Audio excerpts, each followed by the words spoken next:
Hi guys, ayan. Yung batang budol, nakabudol na naman ng Jollibee. Ayan. Dami namin Jollibee ngayon. Then, pupunta kami ng palengke. Kasi, naka-on meter ba tayo? Oo, naka-on. Ngayon, bibili kami ng ulam nung pangalawang budol. Kasi yung pangalawang budol, baby pa, hindi siya baby food. Ang pagkain niya is pagkain ng matatanda. Baby siya pero hindi na siya baby pagkain. Ewan ko ba. Hindi ko alam kung anong nangyari, bakit minadali ang pagtanda. Yan. Oo. Nakakuha tayo ngayon ng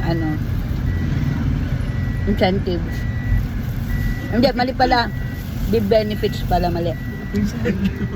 Incentives sa kikigaya ako, may incentives sa the benefits. So, kailangan natin bigyan yung batang makulit ng kanyang ulam. Bibigyan mo ng incentive. Kasi, baka pandilatan tayo. Nakakatakot bata yun. Ano yun? Carnival, kumakain ng tao. Baby pa lang kumakain na ng tao.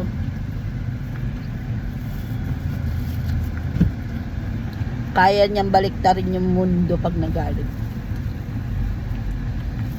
Tuto niyo ba yung kanyang video? Naku, Diyos mio. Nakakatakot. Nakatayo na siya kanina. Nagpatayo sa kanya si Miss Rachel. Anak siya ni Miss Rachel. Pag nawawala si Miss Rachel,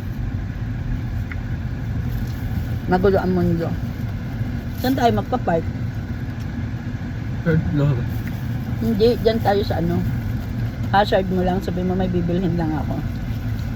Diyan sa harap ng Victory? hindi, ang tawag dyan?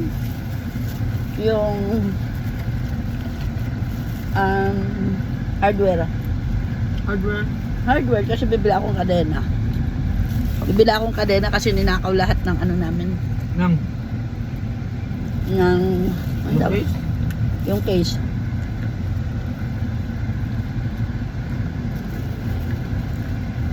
Bila akong malaking kadena. Yun o. So dito?